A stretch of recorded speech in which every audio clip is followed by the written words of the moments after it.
Hello and welcome to the Executive Hub Show, the show that helps you grow your business with simple tips and strategies from successful entrepreneurs. I have an amazing guest today. My guest today is Bill Treciak. Welcome, Bill. Thanks, Mustafa. Appreciate the opportunity. Great to have you on board. And we're talking about how to save money and avoid traps in the payment processing world. Let me do the proper introduction to Bill, and we're going to dive into an interesting conversation about payment processing.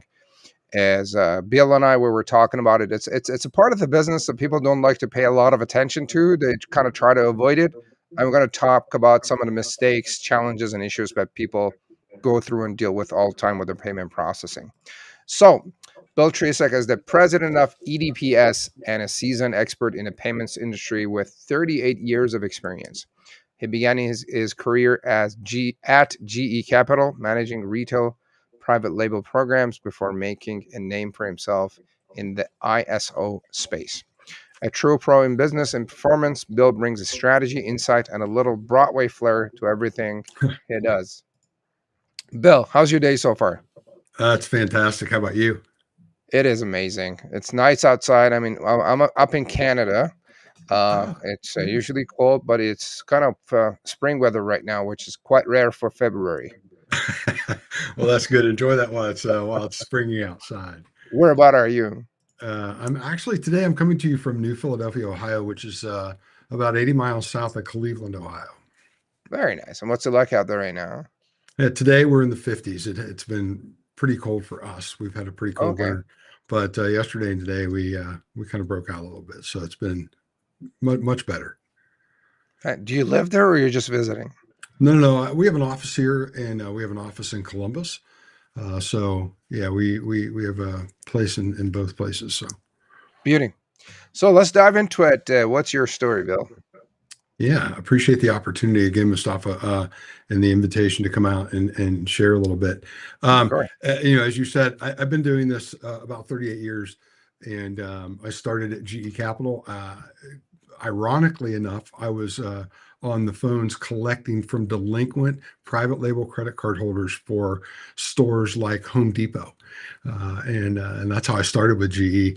But ultimately, when I kind of moved up through the ranks there, I ended up managing and overseeing what we called our manufactured sponsored private label credit programs. And by that, I mean, when you're doing Home Depot, you have a lot of stores, but all the money still goes to one bank account.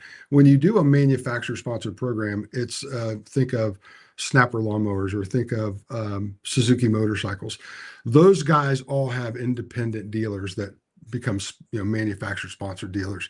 They all have their own small business and their own private bank account, so you have to find a way to manage setting them up and funding them on the transactions every day. And so I had the wonderful opportunity to jump in and do that, which is what introduced me to the Visa MasterCard world, because in the big box, I didn't have to worry about it. Home Depot did their own thing with Visa MasterCard, but in the manufactured world, I had to come to the table with not only a way to do credit card issuance and ongoing sales for private label, but I had to marry it up to the Visa MasterCard thing, so everything ran on one machine. And so that's kind of how I got introduced to this. And to be candid, I just saw what I felt was there just weren't any rules. There weren't any. There was a lot of players out there that really weren't taking care of clients the way I felt we should take care of clients. So I saw an opportunity. I was relatively skilled with technology, and knew the importance from building databases and building CRMs at GE for the private label program. That I felt we could introduce some technology to the space that wasn't here, and we could provide a better service just taking care of clients, and not being not taking advantage of them.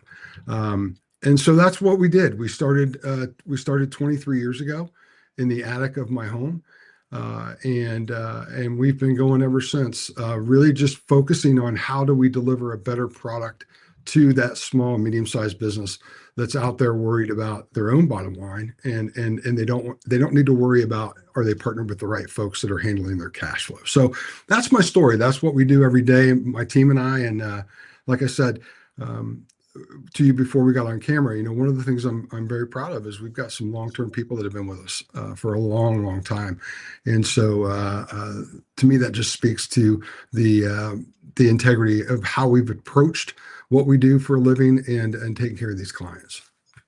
Fantastic. I love your story. You starting your company in Attica, your home 23 years ago. How big is your team right now? Yeah, so our team's not very big. We're about 6, 7, 8 people. We'll be growing another 5 to 6 people by the end of the year. COVID really, as it did for everybody, it really kind of put a crunch on everyone. So we have slowly grown and managed that growth at a pace that we're comfortable with to make sure that we're able to take care of the clients that we bring on. That's really important to us. Our approach is really to help educate these folks.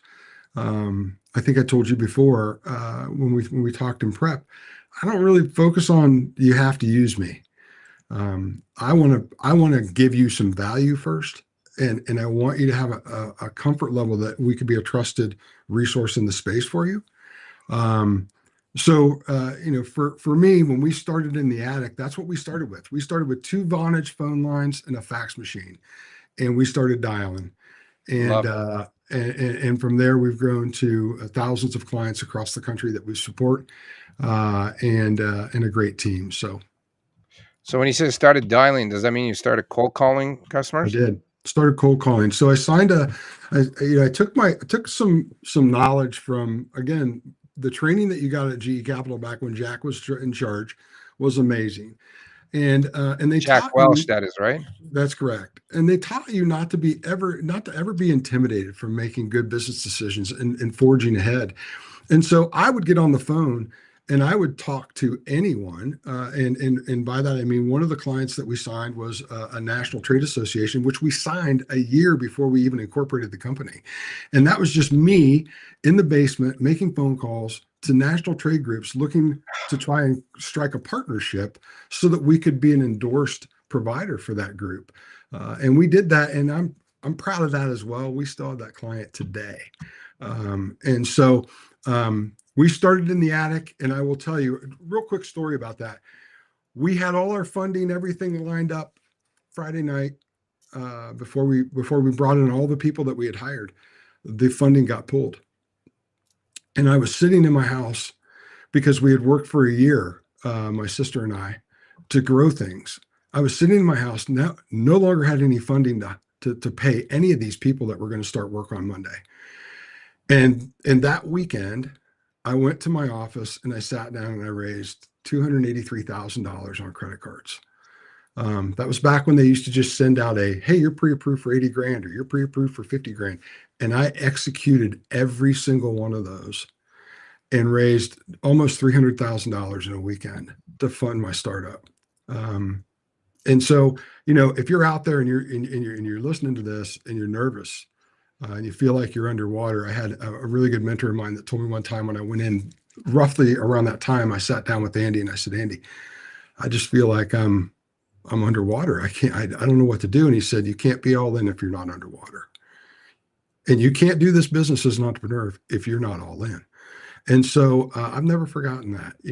When you're facing those challenges, you really have to double down on yourself, bet on yourself. Put the best you've got out there on the field, because no one else is going to bet on you as strongly and as consistently as you're going to bet on yourself. And so I took that risk, and we've never looked back. Love it. That's like a beautiful story. Like starting from zero in your attic and in your basement, making cold calls, starting a company on credit cards that you didn't have. Right. And now you're sitting here, Yeah. Inc. 5,000 4 times. Four times, and we just applied for last year, and I think we're going to hit we'll hit next year as well. So we're looking to be on that list of 5th time. Yeah. Absolutely amazing. That is Thanks. beautiful. Was Thanks. there like a specific moment that sparked an idea to help you start the business? Was there like something Yeah, happened? I appreciate that. There really was. And again, I don't want to sound, I really don't want to sound negative about our space. Because we've really made some big improvements in our space over the years. But at that time, You're talking 23 years ago. It was still very much the wild, wild west. And I just felt that I can do this better. I can focus on educating my consumer. And if I educate my consumer and take care of the consumer, then the money will take care of itself. So I never chased the money. I never chased how do we get ours. I just really stayed committed to how do we help continue to impart knowledge to help folks make better choices in their business about this service. And we've instilled that in our company and our core values and in our team. I'm very, very fortunate and blessed to have a great team of people that espouse the same beliefs and take them to the core. Like, we're here to help you understand this service. You and I talked the other day. Most companies don't realize, but 50 to 90% of their cash flow goes through a credit card terminal or goes through some form of credit facility. And so when we realize that the bulk of our cash flow is going through this service, it's real important to sit down and say, who's doing this service for me? Absolutely. What do I know about them? What are they Absolutely. helping me with? Are they helping me? Why don't I take a little more time around this? So that's really our goal. We want you to leave the conversation more empowered and more knowledgeable than when you got there. Fantastic. So, Bill, who do you serve right now, and what do you do for them? Yeah, so we serve. It's a really good question, and I'd really like to clear the myth up. Right, there's this little myth, and it's true to an extent. When you're in my space, I can set anybody up. All right, if you need to accept credit cards or debit cards in your business, I can set you up. That doesn't mean because I can, I should.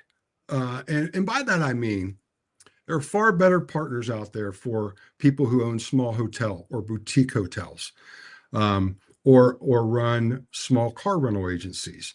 I don't I don't play in that space on purpose because there's a high degree of uniqueness in those spaces.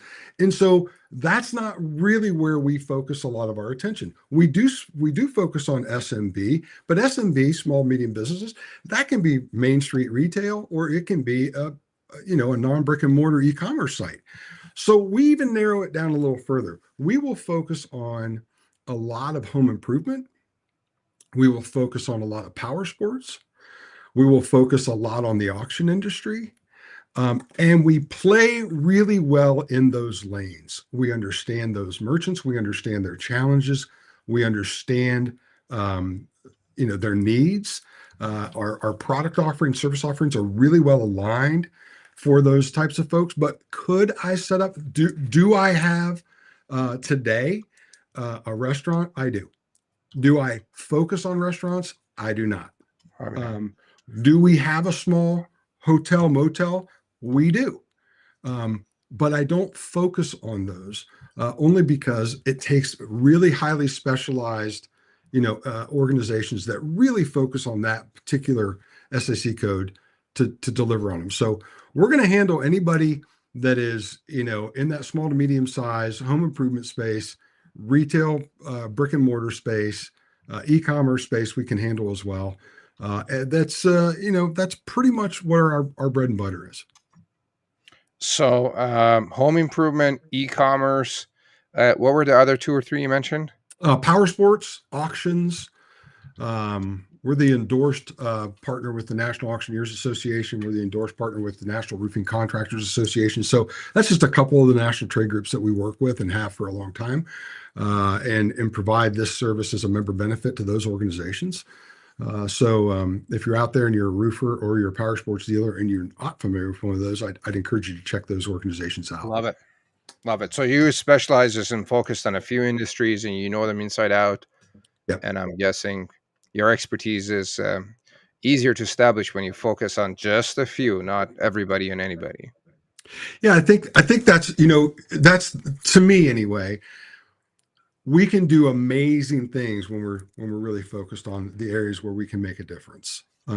Where you get into trouble is when you let your blinkers kind of go a little wider and you think you can do some areas that don't work very well. So I'll give you a case in point. One of the national groups that we worked with was a National Trade Association for automated vending machines. It was a very, very challenging relationship because the two big cola behemoths in the U.S., probably the world, weren't real happy when they signed a deal with me on this, and it just made things really difficult because it was a different world. You're dealing with vending machines. You're not dealing with folks coming in and ordering furniture or coming in and buying things off a shelf and paying and leaving. And so while it went well, we were fine, and we separated with that group in a really good way. It was a big lesson for me. Know your lane. Stay, just because you can doesn't mean you should. And that was an opportunity. Quite frankly, I bought a vending machine. I had a broken thing. I called. There was a sticker on the inside. Here's the national group. I called them. Do you have a program? They were like, no, it sounds great. Let's do a deal. It was really early on in our career, in the EDPS walk. And I just didn't realize how critical it was to listen to. Just because you can doesn't mean you should. And that was one of the lessons I learned there to be mindful of. Fantastic. I mean, sometimes entrepreneurs, especially in the early stages, let's say they want the money because they need it, Yeah. or they Yeah. want the customer to like, well, I'm going to take whatever I can put my hands on, Yeah. and they sign up the wrong customer, and they pay for it later on. They do, and their customer does, because what suffers is that experience for the customer and the business owner or the entrepreneur. So you're exactly right, Mustafa. It's important to understand who is your target and why are they your target, and why do you believe you're the best at identifying that group and serving that group, and then stay true to it. Just stay true to it. Love it. Bill, what are some of the common mistakes that entrepreneurs make with their payment processing systems? So there's a couple, I think, that are real common mistakes. One is that you go to your local bank. Not here to, again, not say anything negative about any bank, but the majority of the banks do not have staff that actually do the service. Most of them partner with a major national processing company. And so when you go to the bank, you typically get an 800 number. Call this number, they take care of it for us. And you end up dealing with folks that really aren't part of the bank. So that's one thing. If you're looking for real customized service and you go to a bank branch in your area, the chances are good, unless you're dealing with some of the major banks that have actually purchased processing companies in the last several years. Chances are really good you're not necessarily going to work with someone there that does understand the payments industry. The other mistake I think that they make is they avoid looking at this service as a core annual discipline in their review process of their business overall. In part because they don't understand or don't want to, like, look, I'm human, right? I'm an ADHD guy as well. And there are things I'll just avoid. I'll just not look at it. That's not the right thing to do here. It's a common thing that happens, but it's important for you to understand a couple of things. And one is that I would share, understand what your effective rate is.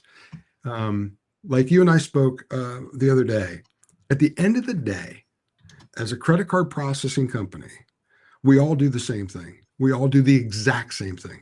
We move money from point A to point B. That's it. So I'm moving money from a credit or debit account from a customer of my merchant to that merchant's bank account. That's all I do. Nobody does it any different. Nobody does it that's what happens. And so the question is, this is where we really focus, is we get very, very close to our clients to understand where they are, not where we want them to be. We try to understand how their business operates and what is important to them in their business process so that we can provide them with the guidance of the tools that are available that meet them where they're at, not try to get them to change what they're doing to come to where we'd like them to be. And so don't avoid looking at this service. Check your statements every month. Do your effective rate, which is simply dividing your total fees by your total processing volume. That will tell you what percentage you are actually paying in money of your credit card receipts, debit card receipts, to your current processor. That's step one. Just pay attention to it and don't avoid it.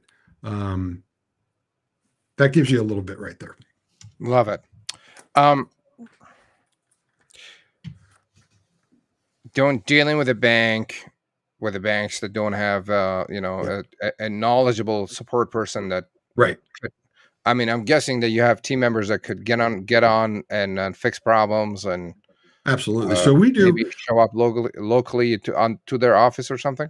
we do both the front and back end, Mustafa. So we do the sales on the front end, and we also do the service on the back end. So in our model, when you're working with one of our folks to enroll in our program, they will work with you until your application is signed and comes back. Once it comes back, it transfers to our back office folks, and they handle the rest of it. They handle the working with the underwriting, getting the merchant account set up and established, making sure all of the equipment, whether it's reprogram, new equipment, a VAR sheet for software activation, whatever it is, they handle all that. And they also handle anything after the sale and the implementation. They'll do the training, the activation, and then that team is available to handle any questions, concerns, issues. We do all the chargeback management. We do risk and help fund review management. So you end up working very closely with our team and developing rapport and relationship there because they are very involved in what we're doing here. We also do outreach every year for PCI. And so our team is going to be calling you every year to do your PCI questionnaires and attestations.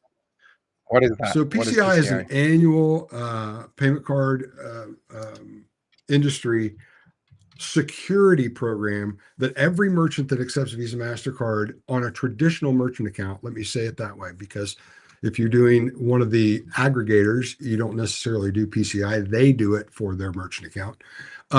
But it really is a series of protections that merchants go through every year. Questions, some of them have to go through quarterly vulnerability testing if they're doing online. And it's basically to protect cardholder data. And so several years ago, probably 15 years ago, the PCI Council was created, and this was established, and this rule set was established where we go in with best practices, typically on the questionnaires. Again, there's 4 different questionnaires depending on how you do business and that sort of thing. But the bottom line is we're really trying to assist the merchant in best practices and ensuring they are implementing and utilizing best practices to protect cardholder data. Case in point, give you a quick example. When I was little, I had the unfortunate luck that I had to go to the dentist a lot. And I can remember my dentist in my small town, when I left, she had his wife who ran the office. She had one of those little recipe books with 3x5 cards on them. She would go in there, she would find the T's, she would pull out my dad's card, and on that was his credit card number and his expiration dates. And she would call the bank and she would charge whatever my service fee was. You can't do that anymore. It's a huge PCI violation today. So that's just a real life example of some of the things that PCI has done to help curb and protect the cardholder data and ensure that merchants are protected as well. So that we take a very active role in ensuring that our merchants maintain PCI compliance. Absolutely love it. I mean, customers' data security is important, and we hear about so many hacks and breaches in there, like once a while, on massive scales. And people's, I mean, people could I guess one of the things that could happen is probably identity theft and or straight up theft out of their account, or absolutely. All that. I mean, someone could run around with their credit card and start charging. Absolutely. And you have protections against that. But today, they will trace that liability back to where the breach occurred. And then it becomes a really substantial financial problem for the entity where the breach occurred. So we want to make sure our merchants stay compliant and don't have that experience. It's definitely not an experience you want. Love it. Important stuff. So what would you say are some of the top two couple of challenges that people experience with their payment processing system. Yeah. So some of the things that we're seeing today, and I'll kind of just speak off the cuff here. We're seeing some challenges with what we would call proprietary systems, where clients are signing up for the whiz bangy, super, slick and sleek solution, whatever it is, and they aren't realizing that they don't get a choice on who they use for their credit card processing. That's kind of coming as a bundled service. And the analogy that I use when I talk on stages about this is, imagine going to a car dealer, and the car dealer has what has the car you want. It's going to do what you need it to do, and they're going to offer you a great price on that car. The only caveat is you have to use the gas station that's just at the corner of that car lot, and you can't buy gas anywhere else. You have to buy the gas for that car at that gas station. Now, I don't know of anybody who would buy that car. I don't care how much that car costs. I don't know anybody that would agree to that. Well, you got to think about this in the same way. Hey, this is a great POS, great point of sale, great whatever, but you can't choose who you want to do your credit card processing. You have to use the one that's integrated. What does that give them? It gives them carte blanche to charge you whatever they want to charge you. Okay. Oh yeah, fees are crazy, right? And now that company has total control, right? So you want to be mindful of that when you're evaluating tools to use in your business. Incorporate that piece into the evaluation process. I'm not saying they're all bad. I'm wanting you to understand the vulnerable position you're putting yourself in. If you decide to go that route, you no longer have control over your processing account. That's now in somebody else's hands, and quite frankly, it's not even the hands, in most cases, of the platform company. They've partnered with somebody else, and so now you've got, I will tell you, I had a good client of mine call us about 3 months ago, and she said, Bill, and she wasn't a client, she was actually a friend of, I'm a member of an organization called EO, Entrepreneurs Organization, another fantastic organization I would encourage anyone to look into. It's a worldwide organization with 19,000 members across the planet. But she was the spouse of a member that I had served on a board with. She called me and she said, Bill, they're taking 35% of my daily deposits out of the blue. They just started holding 35% of my revenue. Yeah, they'll do that because she grew too fast. Her revenue went too fast, up too high, too quick, and they got nervous. And so they started holding her funds. It was and there's nothing you can do about it until they release it. And it was an integrated platform. So here's the problem. She even knew the developer of the platform. I got on a call with the gentleman. His answer to me was, not my issue. I'm not the payments company. That's the problem. You're the platform guy. So I'm guessing, but the processing piece that you farmed out somewhere else is going to cause you problems because your merchants are going to leave because you won't step in and try to help them navigate these issues. And these are very real issues that happen every day.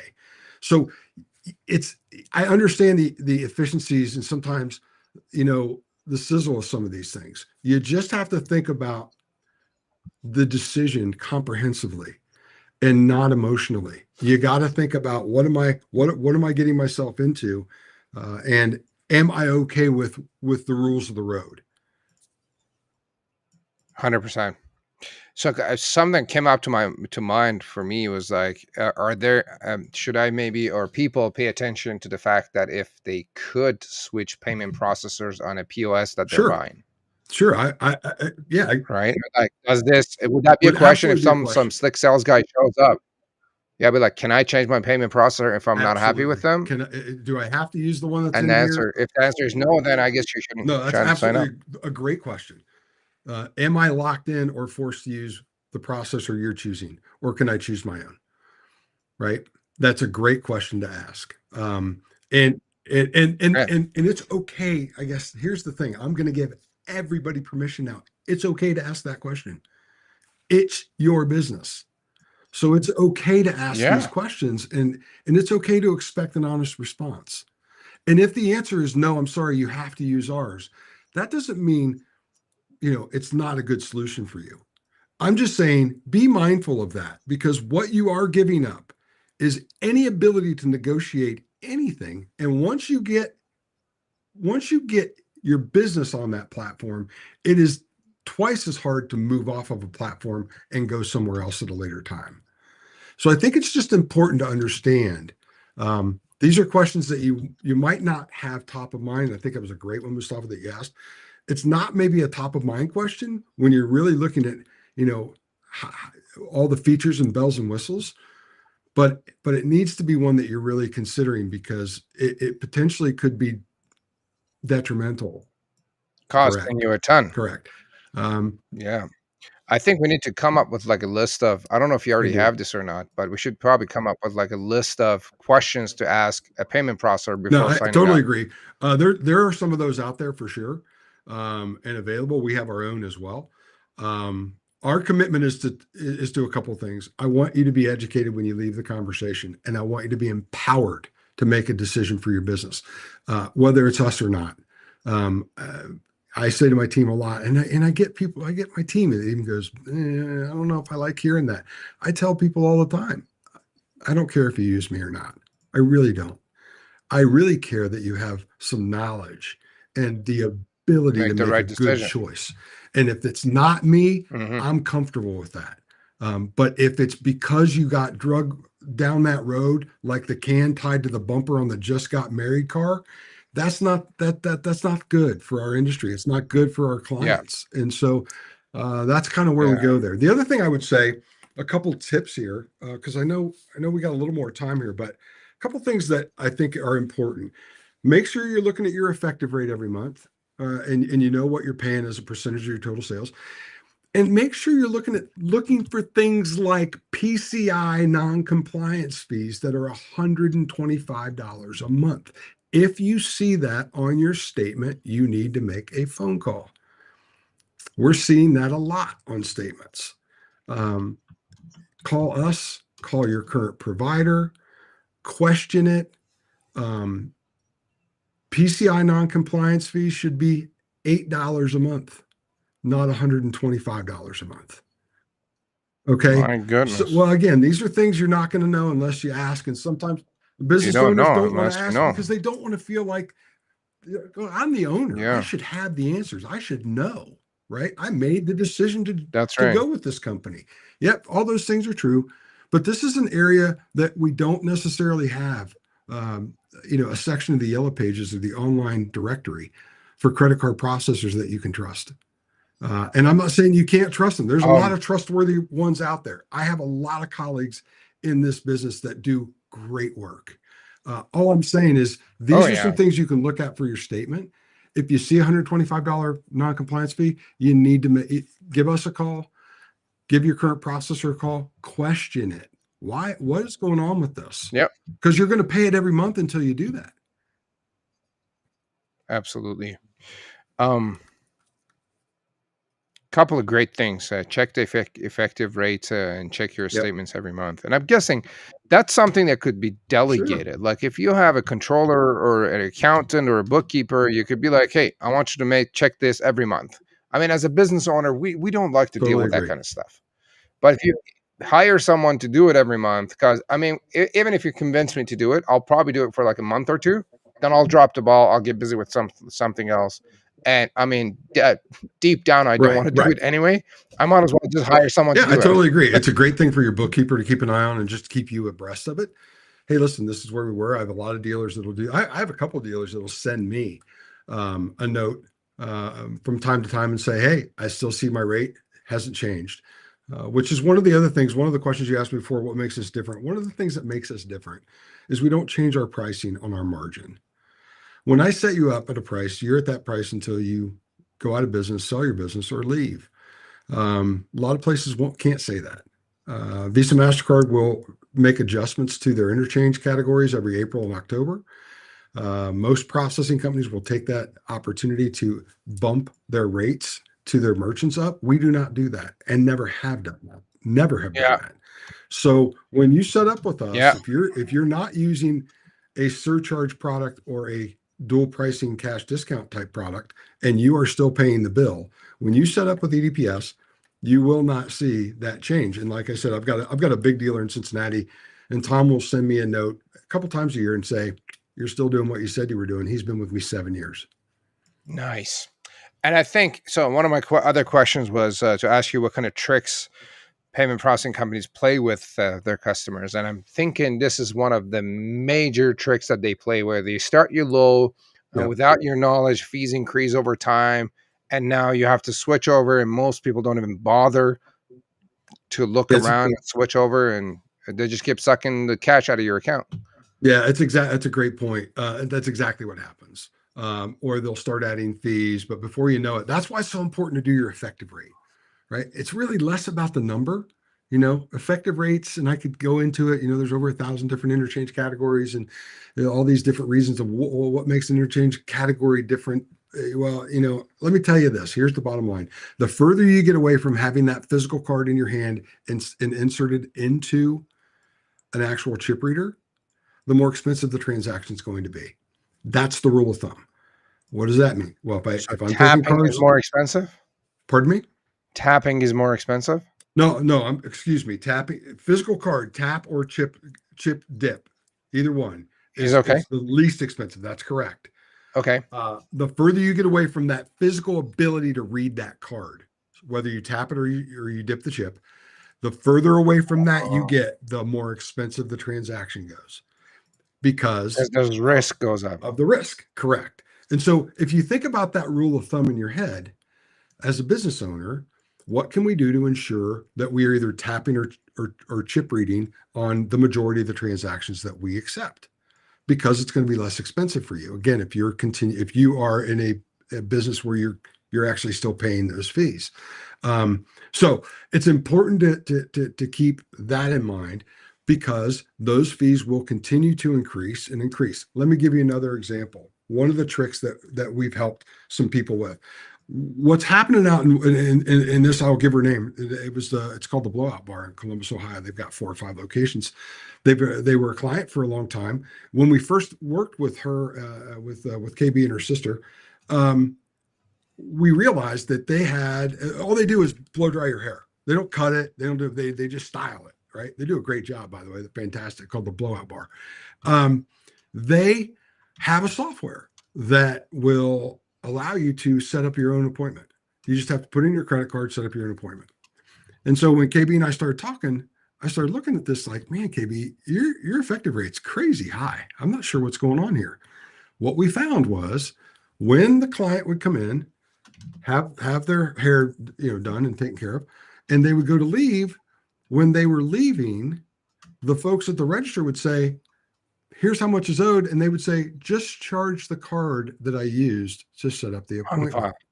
And so what happened is that card now goes from a card present transaction to a card not present transaction. They were paying over a 1% increase on every single transaction where the customer or the client said, "Just charge the card I used to make the appointment."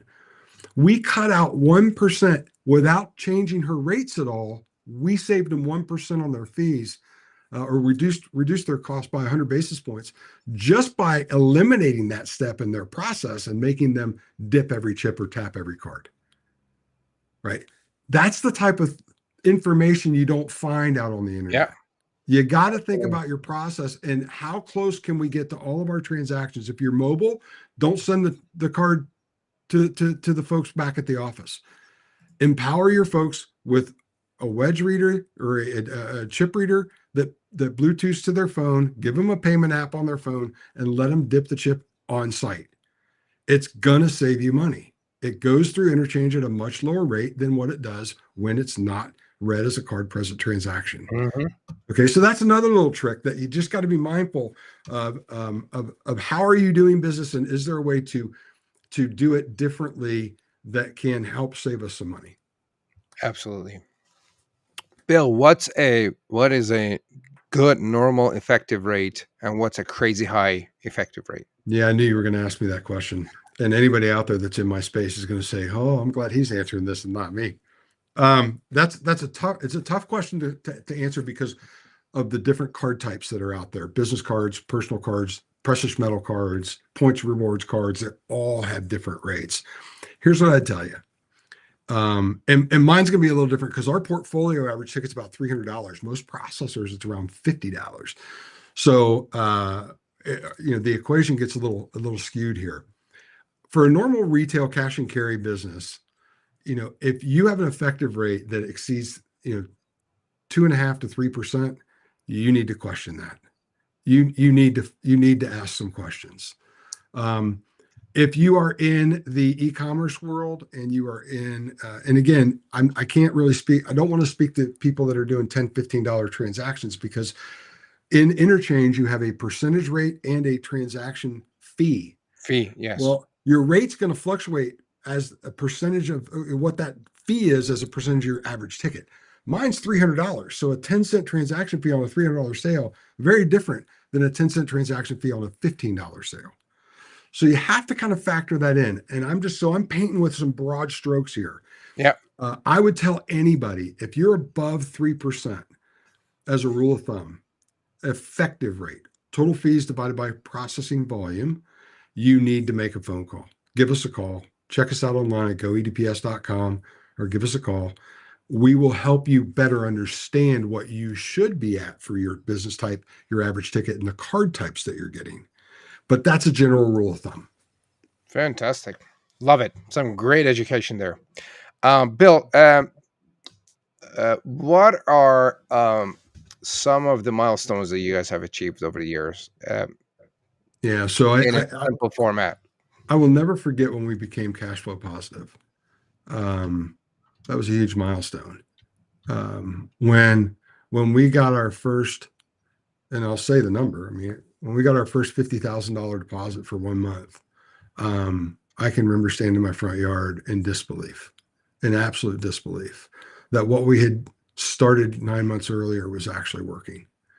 When we paid off those credit card loans, we paid off those credit card loans in 18 months. Big milestone.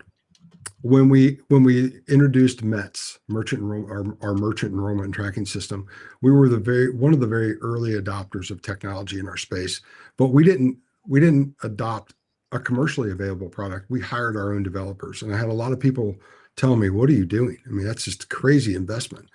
Well, because we built probably the best and strongest, most proprietary system in the payment processing industry that's still there today. It is the single reason we're still in business today. And then I would say milestones for us. My wife has been super instrumental. Her support and her commitment and her knowledge and her ability in sales is just second to none. Oh, wow. And our staff. We wouldn't be here without our staff. Our staff does an incredible job day in, day out, living our values. They take to heart what help first means. They take to heart what never give up means. They take to heart what being intentionally different is all about. And those are just three of our core values. But those are, making the Inc. 5000, that's nice. That's nice. Not everybody gets to do that. That's nice. But making a difference in a merchant and having a merchant text. I had a merchant text me last week. I made a phone call. Could have been a very ugly situation for this merchant. I made a phone call. I advised him of what was going on, asked him to take care of it. He took care of it. If he would have gone to any other processor, they would have done something very different. It would have been it would have been not good for him. And he made a phone call or a text to me, and he said, I am so grateful that you took the time to bring this to my attention so I can address this. Those to me are milestone moments. When we can make a difference, when I can look and talk to some folks and say, yeah, I've had clients for 22 years in an industry that typically turns their clients every 36 to 40 months. And I've got clients that have been here since we opened our doors. Those are milestone moments to me. When we make a difference to our team and we make a difference to our clients, those are milestone moments. Beauty. What would you say? Well, first of all, amazing milestones, and especially those personal milestones where you're, make a phone call and get a client out of trouble or give them a heads up. And show them the way where you could take advantage of them, but Right. you're Oh just like, yeah. here's how Easy. you fix the problem. Yeah. Oh Yeah. yeah, Very love it, true. love it. Bill, what would you say are some of the challenges that you faced while reaching those milestones? Funding my business. That was the hardest. That was the toughest. Finding good people, keeping good people. Um, the mechanics. We're so process oriented in our business that that part's easy. Um, it's hard to find the people that can espouse and really immerse themselves in our core values and really want to contribute to something that really does make a difference. Um, so that's been tough. I think some of the legislation, I read some of this stuff, to be honest, Mustafa. I read this thing about the Durbin Amendment. Here's the thing: the Durbin Amendment put the burden on the bank on the interchange side. It didn't put the burden on me.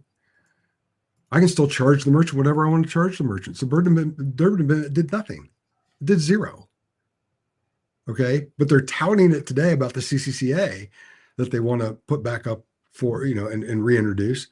And I'm going, you guys, you're still getting it wrong. I mean, if we're going to get it right, let's get it right. Right. And that's to my detriment.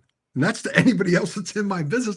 They're all probably going, Bill, shut up. What are you doing? The bottom line is, listen, if we need to make legislative changes, then understand the mechanism and how all this works, and don't put the burden on the wrong place that ultimately doesn't benefit the target audience, right? It's the Absolutely. merchants that are paying the fees. So that's that's part of that. Part of some of those challenges that we have. Some of the other challenges we have are, people that are doing cash discount or dual pricing and surcharge non-compliantly. We focus a ton on educating people because there's a lot of folks getting fined out there right now because they're working with the wrong partners that aren't concerned about keeping them compliant. For sure. If you're doing surcharging or you're doing cash discount today, and you have a question of, am I compliant? Call us. Honestly, give me a call. I'll tell you. You tell me what you're doing, I can tell you if you're compliant or not. It's that simple. What Um, happens if they're not compliant? so non-compliance is in They this get in this fined? particular issue, they're fined $1,000. No questions asked. They will not get the money back. Um, that's the first offense that they get whacked. Second offense, 5,000, and 5,000 or more. Third offense is 25,000, and you'll never take credit cards again. Up Wow. to up to you'll never take. I don't want to speak in absolutes, Extremes there, yeah. but the reality is the car brands are deadly serious about this. If you are, listen, let me give you the rule of thumb. If you're reducing the total cost on your receipt by cash discount, chances are good you're probably okay.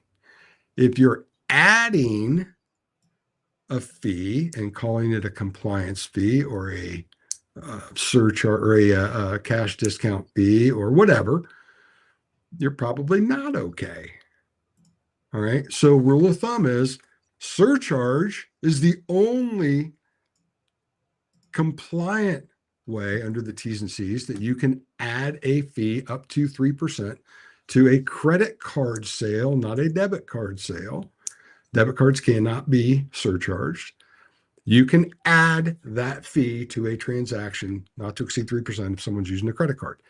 You cannot add fees and call it cash discount or dual pricing or whatever you want to call it, Mhm. so that you can collect additional fees on debit and credit transactions. There is a compliant way to do cash discount or dual pricing, but you have to do it compliantly. If you don't, you will get rung up more than likely and have the opportunity to donate to the card brand fund. Yeah. Love it. Some common challenges: finding business, funding business, finding good people, keeping them, always hard to find the right people. What Yeah. would you say, Bill, holding you or your business back right now? Wow, that's such a great question. Um, there's a lot of uncertainty about in our space specifically about crypto. Where does crypto fit? There's a lot of uncertainty about legislation that's being kicked around. Um, there is a real need for diversification in our space so that you are diversifying your points of revenue and not focused just on Visa MasterCard acquisition or I'm sorry, acquiring. Um, those are probably the top of mind challenges right now. Is that we want to make sure, in our business, you can step out onto any street corner and look in any direction, and you've got 5 zillion opportunities. So opportunities aren't really the miss here. We've got some more existential type of threats that we're working through now, and one is we want to provide better service to our clients and a more diversified set of services to our clients. So we're evaluating what those need to look like. Beautiful. Crypto is a big one, and we just don't know where crypto is going to end up from a processing standpoint. So those are a couple. Fantastic. Bill, do you read books? I read a lot of books. Actually, I listen to a lot of books. I don't read any books. Give I me listen to a lot of them. Fantastic. Give me 2 of your favorite books of all time. The Birth of a Brand, Brian Smith, UGG Boot founder, a really good friend of mine. Brian is a phenomenal entrepreneur. It's called The Birth of a Brand. If you're an entrepreneur and you feel like you've got some headwinds, read that book, because I don't know that I've ever heard another entrepreneurial story that of a person who overcame more headwinds and had more opportunities to quit and give up and walk away than what Brian did. And he built a brand quite frankly that last year for Decker did $2.5 billion in retail sales. So out of the back of a van in Southern California, selling sheepskin boots in Southern California. Wow. Not maybe the most intuitive thing you would think of, but he's a phenomenal guy. That's one. The other one would be probably, I don't know if anybody's heard of Patrick Lencioni, but Patrick wrote a book. He's wrote actually a couple of books, but he wrote one called The 4 Obsessions of an Extraordinary Executive by Patrick Lencioni. He's another author, kind of like, oh my goodness, Jim's last name just went right out of my head. The Good to Great, Jim Collins. Jim Collins. And so, although Jim's much more of a kind of a scientific researcher, and I had the pleasure of sitting with Jim in his office in Boulder a few years ago for about 6 hours. A phenomenal guy. Patrick is much more of a great storyteller about practical business challenges that really will resonate with you, and some good habits to build around being an extraordinary leader. Beautiful. Bill, this was a great conversation. You shared a lot of great advice and great actionable things that people could do, and they could apply and go find the effective rate, find out their fees, and the rest of it. Where can people reach out and learn more about you? GoEDPS.com is the easiest way to get a hold of us. GoEDPS.com. You can also go just to EDPS.com, and it will redirect you to our website. So the website is GoEDPS.com. And I'm guessing they could probably find you on LinkedIn and Instagram, other LinkedIn, my name, platforms? or EDPS. We have pages for both. Facebook, we're out there as well. But the quickest way is just, if you go to goedps.com, down at the bottom, all our contact information. Look, we are not going to pressure you. It is not my goal to persuade you to work with us. It is my goal to help you walk away feeling more confident in your ability to make the right choice for your business. And if we've done that, we've done our job. Beautiful. Thank you very much, Bill. I hope you people that are watching or listening, I'm hoping you got something you go apply. If you have any questions for Bill, reach out. Go to goedps.com or search his name, Bill Treciak on LinkedIn and other platforms, and he's there. Give them a call if you're uncertain about fees, processes. If you're not sure what your payment processes is doing to you, give Bill a call. Appreciate it. I'm sure him and his team they can help. Thank you for joining us today. You've been watching and listening to another episode of the Executive Hub Show. My name is Mustafa Hosseini with my guest, Bill Treciak. Hope you guys have a great day, and we'll see you on our next episode. Thanks, Mustafa.